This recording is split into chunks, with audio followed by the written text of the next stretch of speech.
All right, so then we're moving into our self-improvement segment, which used to be two segments, but because our show always ends up going like 7 hours despite our best efforts, we're just going to condense self-improvement questions and self-improvement exercises into one self-improvement segment. Sometimes we'll do one or the other.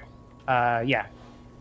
So I guess, did you want to check in quickly with how the set points thing went over the past week? Yeah, we can go over that real quick. I mean, yeah, I guess to start off, how did it go for you? Um, I think it went well. I definitely missed a day, and so now I have to like do two words and two bars on the piano or whatever. But Yeah, uh, yeah, it definitely. I mean, everything I was saying, it turned out to be true. That like it's late at night, and I'm like, oh, I guess I didn't play a note on the piano today, so I'll sit down and turn on my electric keyboard and then start to play, and then I usually end up practicing for like 20 minutes and playing a few songs because yeah. once you're there, it's just easy. The hardest part is actually literally engaging to do it. So, Hmm. and yourself? Sure. Yeah, I mean, it went pretty. So I kind of try to make these things that I either already was doing or were pretty reasonable to just get started. So I guess yeah, last week we did our podcast on the one day. I mean, luckily, unfortunately, we kind of I guess we're making up the second day, right now. But I had just said, I knew that sometimes that second day was an issue, or sometimes it had to get moved around, or that week I wasn't going to be. Yeah, yeah. I just foresaw that maybe I should just start really small, just choose Mhm. to have my baseline, you know. So I guess kind of going, people who are listening to us right now might be going, "What the heck are you talking about?" Last week we Sure. kind of made set points, which we took specific parts of our lives that we're working on for self improvement, and we are setting the bare minimum per week that we want to do with it. So, or not even necessarily Or per per week, day. but just yeah, or per day or per week. So, for my career, I was saying my set point is I want to do an episode of our podcast each week on Thursday at 11 a.m. And last week that got accomplished. So that's the bare minimum I want to do, even though I'm actually aiming to do more than just one episode per week, or one um, session per week. Portion. Because we have Yeah, 6 or 7 segments and they each yeah, end up taking 1 hour each. We record in several sessions, but yeah, yes. it gets So done. then, yeah, so for my intellectual life, I wanted my set point to be to watch one lecture, one college lecture from the Great Courses Plus per day, 5 days a week while I'm doing the dishes. And that was something I was already doing. So I never had a formal plan to do that every day. However, since I was doing it already, I could set a formal plan and feel really good about the fact that I'm actually, succeeding in my plan. And it just gets me into the groove of having more structure in my life.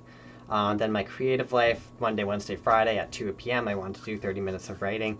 Unfortunately, one of those days I didn't do it at 2 p.m. I did it a little bit later, but I've actually ended up going, it's the same kind of thing where I'd sit down and I guess I've been doing a lot more outlining. I've been doing a little bit of writing, but more kind of like outlining, which, I count as writing.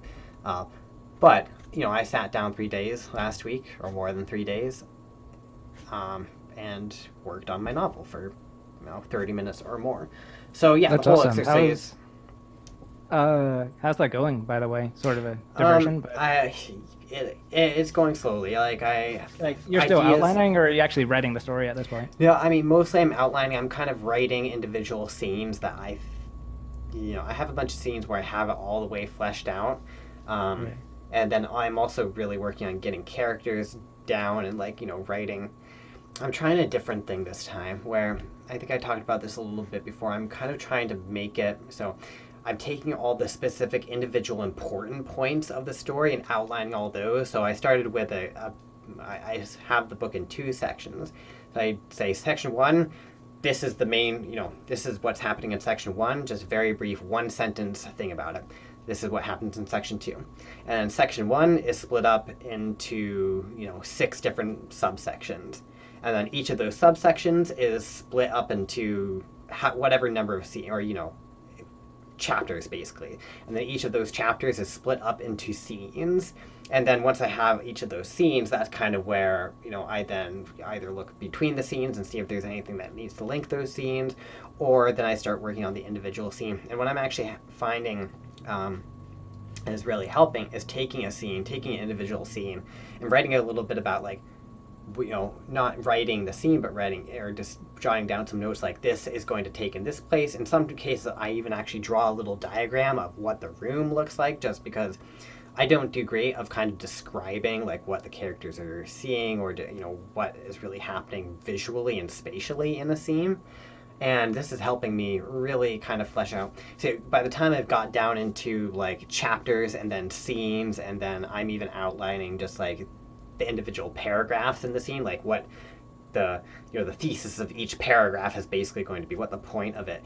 And at that point, I've kind of worked from the top down, and it's all kind of populating itself, but not in a way where I have to I do really bad at kind of going, sort of in a temporal or, start to finish, I guess. Right. Because I kind of get caught up with, I don't know what links I don't really know where all the scenes are relative to each other, but kind of, starting from a method where I go, this is the point of this chapter, like this is the main idea that I'm trying to get across in this chapter, and then split it up. Okay, what are the 4 different things I have to do to kind of get that point across? What are the For sure. 4 smaller scenes that need to happen in that chapter to get that point across? And then, what does each scene have to be doing? What does each paragraph in each scene have to kind of be conveying? And then it just kind of organically work starts appearing. And no, I No, guess that's my brain great. just That's kind of- actually no, that's actually a really good way of doing it. I think it's actually some of the best writing advice I ever got was from a book that was talking about, regardless of how you write, even if you do end up writing the book in order or jumping around, like when you start your outlining, you should start with like the 5 to 10 most important scenes, like the scenes that basically form the story. And Yeah. it'll be like this thing happens, that thing happens, the climax, like it includes the climax and the opening and inciting incident and things like that. Because then what you do, so you have like the scenes that form really the core of the story itself, and then because a lot of like amateur writers struggle with overwriting, where they sort of start at a point and they have an ending in mind, but they're like, oh, what should happen? So it's just kind of wandering, like, I guess this happens and then that happens next, and then if you have the core of your story and those core scenes nailed down, all the scenes you write between them, you're like, okay, the goal is to get to this next really cool, really big thing that happens, and so it helps you be a lot more economical with your writing, I guess, that like just the goal is to get to point B. Yeah. Well, and what I'm kind of trying to do I think you have really is good instincts, I guess, for this. Thanks. Yeah. So I need basically, to read a book to tell me how that. at each level of this, like I kind of have a structure. So it starts at the top, individual sections, and then you can kind of put like lines going from each section, splitting up into the subsections, and each subsection splitting up into the chapters. So the descriptions of each of those sections at each level of the pyramid, I'm going to try to make it so if you just read it like left to right, it'll just be at each level, it'll have a whole story. It'll say a whole story. Like, part 1 might be, characters are in. These characters are there. They come together. They,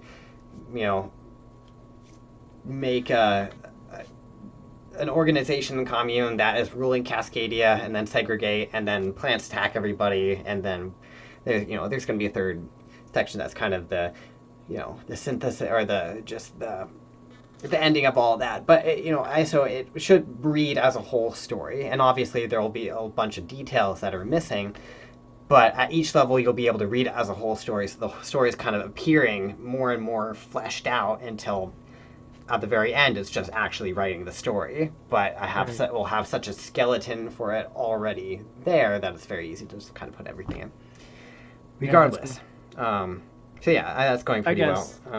Just the only other, like, that all does sound good. I guess the only other piece of advice is also, like, eventually you do need to start writing. Like, it is very easy to get carried away with outlining and right. Just keep outlining. I mean, kind of. I think the for me, I mean, there are some extra things that kind of doing it this way also really helps me with, in that I'm gonna have my story, but I'm also gonna have all the extra material that kind of goes along with it. And so each of these levels is going to kind of, once I have the outline, I'm going to say, this specific part of the story is going to need some outlining or some extra supporting work from this person's journal or whatever. So kind of having a very fleshed out skeleton is going to help with all that. And, For sure. yeah, I mean, I definitely, there are certain scenes, like the really important scenes, like, I come up with, I'm maybe you're the same way, where just like a scene will come to my mind, and the scene itself will be good enough that I want to write an entire book just to show that specific scene. Right. And I kind of have a couple of those scenes for this book, and those are the ones I've started writing just because those are the ones I'm excited to write. And once I kind of have them more written down, then I have a better idea of, okay, how do I get to this point? Definitely. Any case, kind of got really off topic there. So I mean, that's kind of how, overall the set points have worked very well. It's been very, it was the right decision to make them very light to start off, make them very easy to kind of attain, because it makes, instead of beating myself up about not doing super well, or not reaching my goals, I've instead reached my goals, and I feel like, okay, now I know I can do this stuff. Now I can kind of look ahead to what's the next thing I can kind of add to that, Right. Yeah. Yeah, I think that's the idea.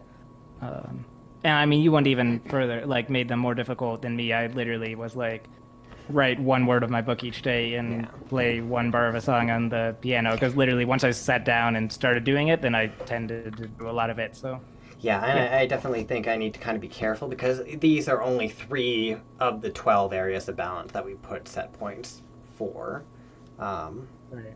And so, the goal will be to eventually kind of incorporate all of them, or at least all of them that, I really, or maybe just all of them. Yeah. Yeah. But or keep up with. For sure. But eventually, like, there's no real rush, and eventually these ones will just become like an established part of your daily life.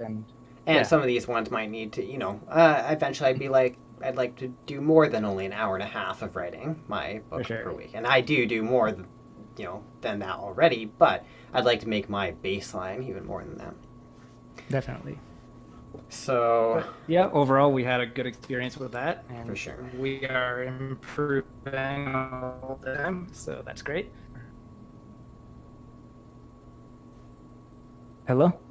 Oh yeah, you went robot, but you're back now. Sorry. Okay, so up next.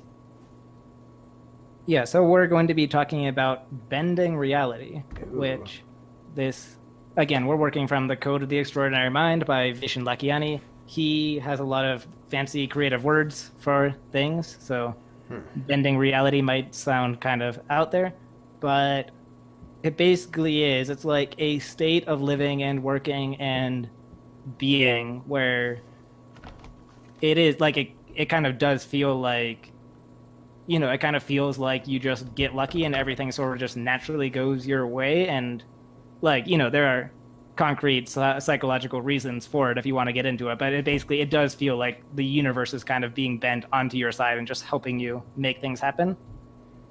So the goal is to get to that state. So basically, to get there, you have to have 2 elements, which is you need to have what he calls a bold vision for your future that pulls you forward, but you also have to be happy in the now. So he sort of has a little diagram here. I don't know if you can see that on the camera, but basically there are 4 quadrants of like the experience of human living. So the worst is the negative spiral. That's when you're not excited about the future and you're also not happy in the now. So obviously that's just a miserable state to be in.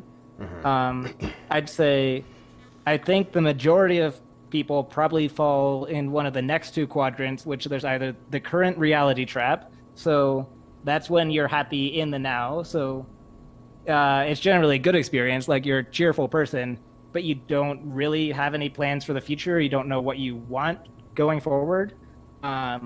I'm sure we all know people like this, like they are cheerful all the time, but then anytime, like I definitely knew a lot of people like this in college, they were having the time of their life, but anytime like the conversation turned to the future, they just kind of get like terrified, frozen, and yeah.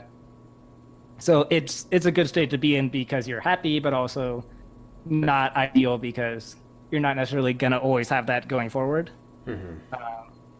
or at least you're not making. You know, you could go through your life being happy, and you could argue that's a perfectly fine way to be, even if you don't have any plans. But you're not going to make like any impact on the world, I guess. Yeah.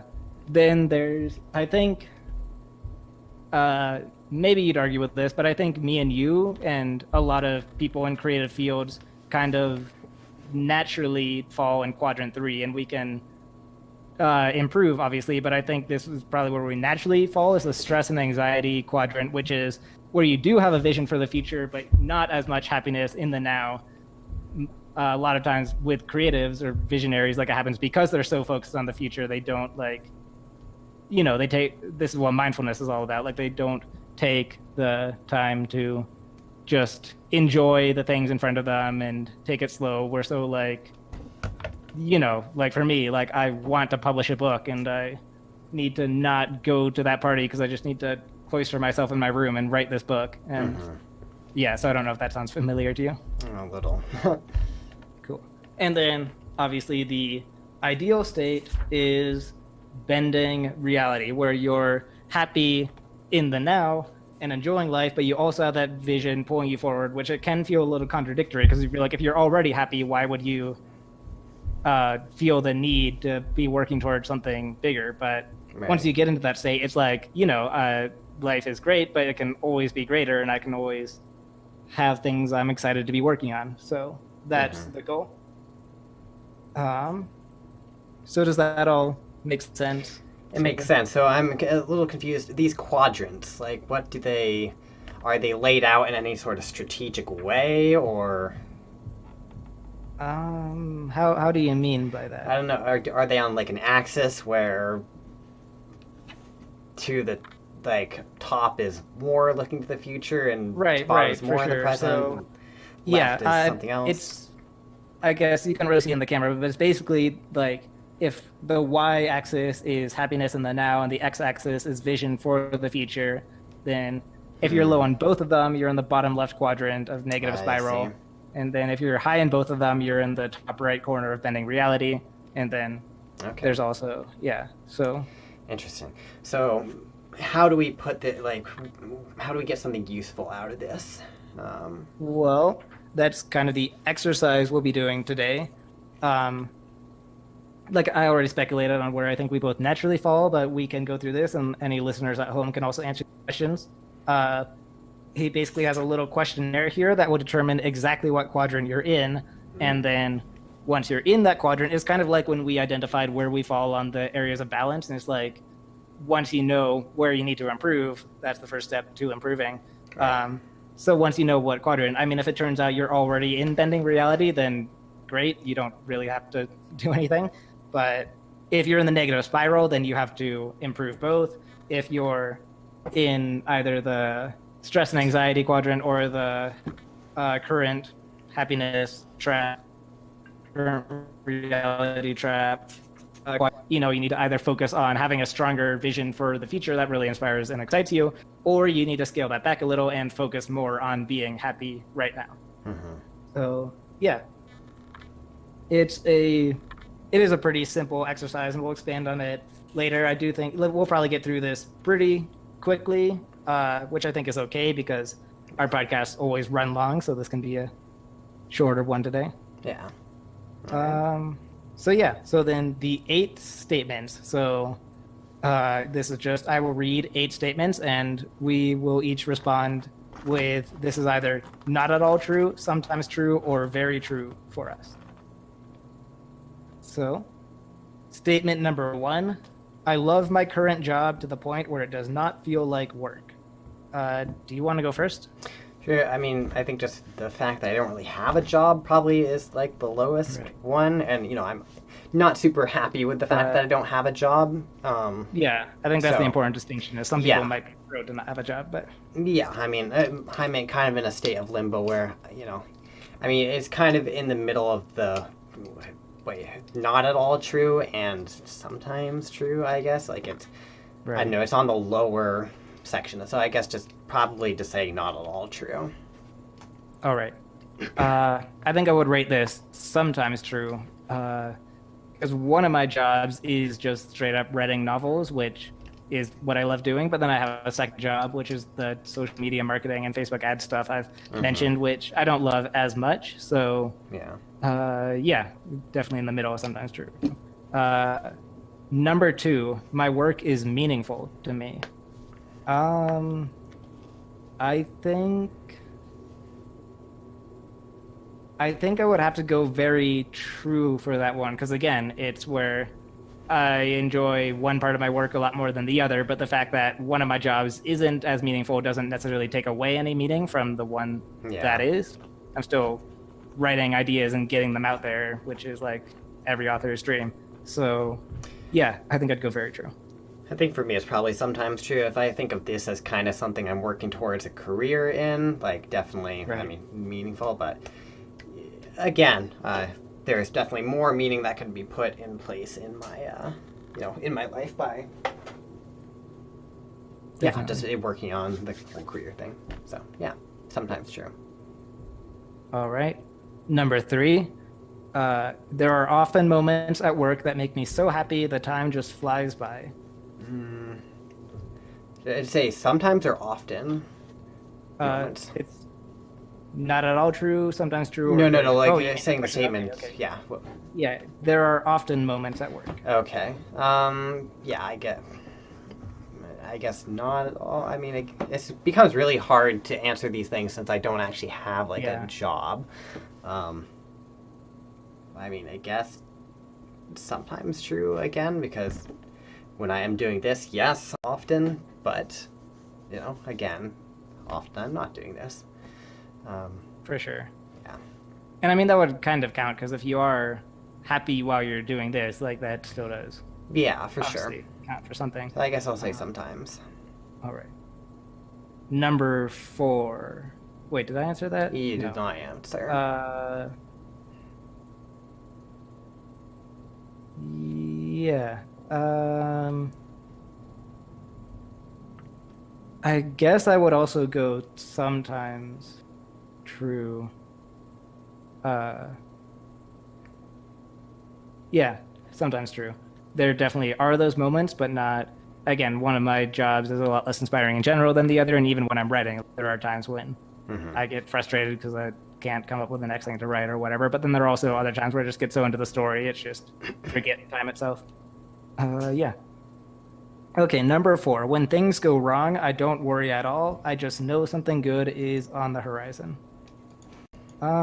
I think I would go very true for that one. That's definitely a mindset that I didn't have at a lot of times in my life, but yeah, lately I've gotten a lot more optimistic, I guess. Yeah. So, Yeah, I think sometimes true for me.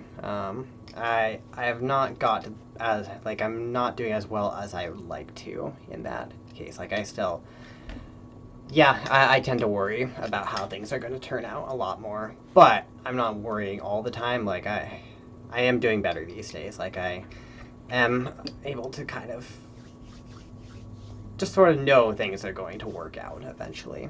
But I do have stress a lot in the meantime before they worked out. That makes sense. for sure. Yeah. All right. So you went sometimes true on that one? Sometimes, yep. Okay. Number five. I feel excited about my future, knowing even better things are always on their way. Yeah, I think this would definitely be very true for, or sorry, I guess it was your turn to go first on Yeah, this one. yeah, it doesn't really matter. Yeah, I think very true for me as well. I think overall, I'm in a position where I have a lot of potential to kind of have something great happen. So yeah, For sure. very true. Yeah, and very true for me. Like, there are times in my writing where I get frustrated and feel like, oh, I don't really want to be writing right now, but I have enough momentum with my writing that I feel like, I'm going to continue to be productive and publish books and then eventually have better standards of living than I have right now, have more chances to travel and stuff, and just Hmm. have the chance to keep writing more books, which is my favorite thing to do. So, for sure. Yeah. Cool. Number 6, stress and anxiety don't seem to faze me much. I trust in my ability to attain my goals. I'm going first on this one. Yeah. I guess I would go sometimes true on this, just because I rationally I do feel that things are always getting better and going to continue to get better, but there are still times where in the moment I can be prone to stress and anxiety that just kind of overrides my rational self. So Yeah.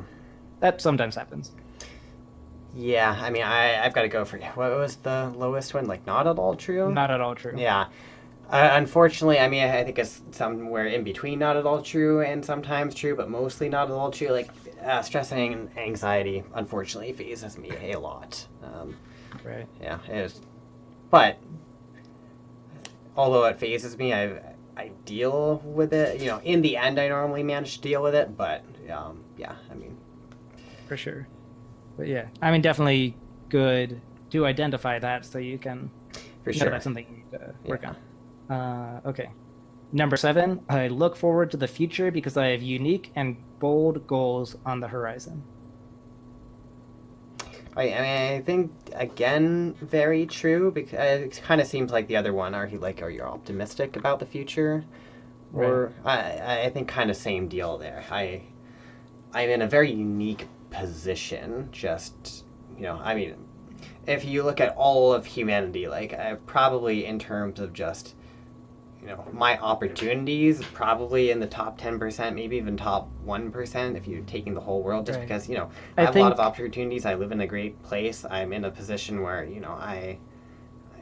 I'm not as dependent on going and working just a regular old job, at the moment. Sure. I think actually though the distinction between question 7 and question 5. So what you're saying now kind of applies more to 5. I think it's I think statement 5 is much more about like external things. So it says like I know even better things are on their way. So that sounds like you're saying you're optimistic because you do think you will continue to be presented with good opportunities. I think number 7 is much more internal. Specifically, you're excited for the future because you have unique and bold goals on the horizon. So it's like this one is if you have goals that you're so excited about to achieve that you look forward to accomplishing. Yeah, no, I think same thing. Like, I think I do have some bold goals, and I think I do have the capability of accomplishing them. So, yeah. Yeah, I definitely agree, and I definitely think your answer should be very true for both, but just, I guess, for listeners at home, that's the distinction between those very similar sounding statements. Right. All right. Yeah, very true for me too, because whether or not I eventually achieve them, I definitely have all of the goals, and they are very bold, and the idea of achieving them is very exciting. Yeah. So, yeah. Number 8, I spend a good amount of time thinking excitedly about my visions for the future. I think this would be very true again, possibly even too much time sometimes. Like, sometimes you think about how exciting your goals are more than actually working to achieve them. Yeah. So, yeah. And yourself? I think sometimes true. I think I kind of lose sight of that sometimes. Yeah. I think overall, when I actually do sit down to really think about it, I come to the conclusion that, yeah, things are looking pretty good, but I can often lose sight of that. Sweet. All right, so that's the 8 statements, and then basically, if you generally answered high on statements 1 through 4, you are likely happy in the now. If you answered generally high on statements 5 through 8, you likely have a good vision for your future. If you can answer very true for all 8 statements, you're likely to state in reality. Most people find that they tend to be able to answer very true to either the happiness-related statements or to the vision-related questions, but not to both. So from what I was tracking of your answers, I think I was generally right in that you answered higher to the second half than the first half. Yeah, definitely. So, yeah, you definitely are set when it comes to vision for your future, but not as happy in the now. I think I also answered higher to the second half, but I'm more moderate to high on the first half, and that was not always true. There were lots of points in my life where that was not true, and this is a thing I've been consciously working on. Yeah, definitely. So, yeah. Um, I guess kind of confirmed what we were saying before we did this test, but I guess what are your thoughts knowing that? Yeah, I mean, I think it makes sense, definitely. I've always been a thinker and less of kind of a doer, I guess. Like, it's very, it's very easy for me to kind of reason through my situation and go, yeah, I am in a good position. It is harder because I think I'm more happy when I'm actually doing things instead For of, sure. even though I really, like, I am drawn to thinking and I like thinking, I don't think it's as good for my happiness. So since I tend to do a lot of it, um, I kind of get my kicks from thinking, I guess, and Right. I feel fulfilled almost thinking about things, and that I'm in a good position and everything. It almost feels like I've done something when I just do Definitely. the act I of thinking about it. So, think but that's a common problem when it comes to creators. When you write a really good plan to do something, you kind of get that satisfaction of yeah, for doing sure. it, but then you kind of don't have the motivation to actually do it, and then nothing gets just done. So yeah, Um, that's what I think I can kind of take out of this. That I need to just you know spend more time just not thinking, just doing. Which yeah, I kind of knew before, Definitely. but Which, yeah. yeah, so I think this is the hard part for both of us and for people like us is, I mean, we tend to have a good plan for the future because there's just something naturally in us, or maybe it was the way we were raised, but we kind of have this value judgment of like, it's really good to spend a lot of time thinking and planning for the future and having these goals, which obviously has served us well because we do have those, but it's a very so you can read about this stuff theoretically, but actually applying it is a very conscious decision you have to make when you find yourself making plans for the future. You have to tell yourself, like, it is good to plan ahead, but also right now I need to be focusing on just being happy right now and my Mm-hmm. situation right now. Definitely. And yeah, um, so we are both have a similar perspective on this. So I'm sorry to any listeners who are on the other side who are happy in the now and don't have a good plan for the future. But I guess the advice to you, the opposite thing, whenever you find yourself in a situation where, you're having fun and you're happy, occasionally you do need to make that conscious decision to be like, right now, I'm not going to go to that party or I'm not going to. It's okay to do fun things, obviously, but I'm not going to always make the decision to do the fun things. Sometimes, even though it's not exciting or glamorous or fun, you just have to sit down and think really hard about what the future looks like and what's going to make you continue to be this happy in the future. Mm-hmm. Um, yeah. All right. So, So unless you have any final thoughts, I guess that's pretty much our podcast for yeah, today. I don't think so. So it's been great doing this show today. Hope any viewers or listeners in the future enjoyed. Um, for sure, we will be back on Thursday at 11 o'clock a.m. It's possible we might even do some more, finish up this episode in between here and then. Um, For sure. if not, we will see you Thursday. Thank you for joining me, Everett. It has been a blast as always. Thank you. Um, yeah, I can't remember. I think we said this on the show, but just a reminder. So I'm going to be reading as fast as I can and trying to finish up For Whom the Bell Tolls by the next episode. So next episode we'll be having our completely spoiler-filled discussion of the entire book of Ernest Hemingway's For Whom the Bell Tolls, Definitely. and then we'll be moving on to a new pick. So. And yeah, it's been a good read, so I definitely say, give it a read if you feel like it. If you're the kind of person who blasts through a book in a day, or even a couple days. I kind of liked reading it over just a couple days because, the story itself temporally takes place over just 4 days, so I was almost reading it like in real time. Like, yeah. I mean, one day I'd read like a quarter of it, the next day I read another quarter of it, kind of putting it down when the characters were a going. very slow reader, so that was not an option for me, but Yeah. that does sound cool. But yeah, so you can definitely, And blow through that if you like. We're going to be talking a little bit hopefully, hopefully you've been giving some think to the pick because you'll be picking the next book. I don't know if you have any ideas. If you want to give us a hint. No, I'm horrible. All right. I know I've had. It might.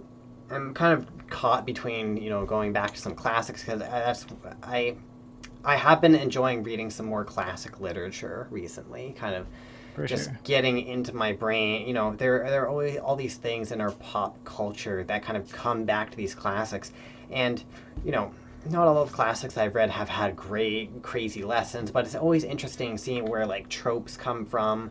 Kind of reading the originals, or just kind of knowing what people are talking about when they're referring to specific things, or just talking about the literature themselves. So yeah, it's been. But there are also some, yeah, I mean, we just did one that is seen as more of a classic kind of. It might be interesting to change it up. I definitely am interested. I'm always interested in weird or different experiences. Mm. I mean, That's or funny just because I've already chosen the next book pick, and it is the most that a yeah. thing can be. But So, and then there are other ones like I've always really wanted to read East of Eden by mm, John Steinbeck, but that is a really long one, so I don't know. And that is a little bit more of a classic kind of. So I don't know. It could be well, anything, is what I'm saying. So cool. you So will, I guess check back next week, and we'll find out. yeah. All right. Well, that wraps up our episode for today. I will see you all later. Thanks for joining me, and hope everybody has a fantastic day. Yep, and hope you have a fantastic day as well.